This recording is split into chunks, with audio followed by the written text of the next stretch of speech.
بما تيسر لهم من الأسلحة والرخائم.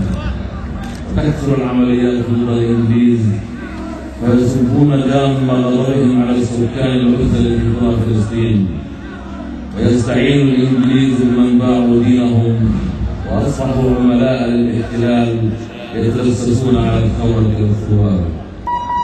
بس الفاروق أنا ضحي معي منطقة جنين، إحنا جاتنا معلومات إنه الشيخ يزيد كسام وجماعته موجودين في منطقة جبل بين الأخراج. سيسر أنا راح آخذ قوات معي وأحاصرهم وأنتم تساعدونا بالقصف من الجو.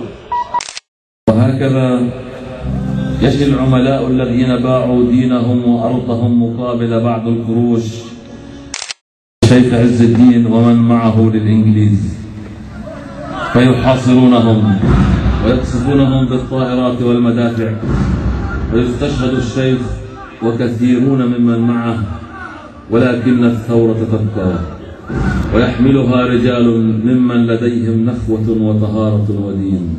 شايف أبو علي شو عملوا الإخوان أولاد الحرام؟ أعطوا المعلومات عن مكان الثوار، حتى قتلوا الشيخ واللي كانوا معه. الله يرحمك يا شيخ عز الدين، والله يرحمك يا ابني يا علي.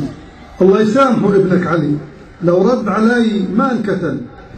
ما انا كنت نستنى شوي حتى نشوف شو بده يصير بالثورة، بس ركب راسه. يا مختار الوطن أغلى من ابن علي، واللي عمله هو الصح، والثورة لازم تنتصر. يا جماعة يا جماعة احنا لازم نهدي الوضع شوي عبين الله يفرجها. أنا سمعت إنه العرب وصلوا لهدنة مع الإنجليز. هذا الحكي المضبوط، هيك الواحد بيقدر يقضي شغله ومصالحه. وتكون الهدنة وينشغل الكثيرون من أهل فلسطين بأمور ما أنزل الله بها من سلطان، فيقضون أوقاتهم في السهر والسمر، يتفننون في فرم التبغ ولفه، بينما يحرص عدوهم على إقامة المستوطنات والمؤسسات والبنوك والمستشفيات. هم يحتلون ونحن نعيش على حكايات عنترة وأبي زيد الهلالي والزير سالم. سيفنا ماضي زمان، ما فينا واحد جبان، وعنتر فارس الفرسان، والمحلحال الفنان، ومنا حمزة البهلوان، سيف بن ياسن كمان، أبو زيد الهلالي في ساحات النزالي، فارس مدى الليالي. قال الراوي: يا سادة يا كرام، إن عنتر بعدما كان عبدا من عبيد شداد اعتقه أبوه، بعدما أغارت قبيلة من قبائل الحجاز على بني عبس، وكان فرسان بني عبس قد خرجوا للغزو، فوقع نساء بني عبس بالسبي، وبدأت النساء تستنجد بعنترة، فحمل سيفه ورد الجيش الغازي بأكمله لوحده وهو يقول: أنا فارس الفرسان، أنا عنترة. وانتهت المعركة برد السبي والأغنام من جيش الغزاة. الله عليك بالفوارس، لو فيها الزمان عنترين ثلاث كانت ريحنا من الإنجليز وعوانهم. يا عمي بس توعنا مثل أبو زيد الهلالي، كان الإنجليز شافوا العجائب. لا تتجادلوا ولا على بالكم، الزير سالم أقوى من اثنين.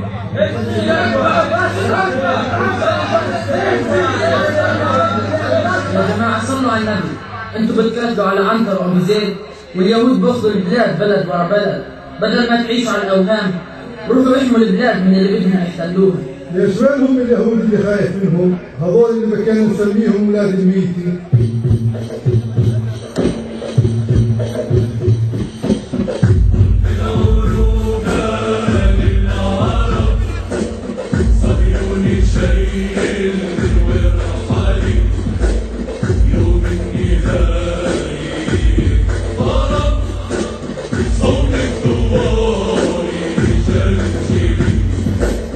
من عزم الأرولاد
التنجيز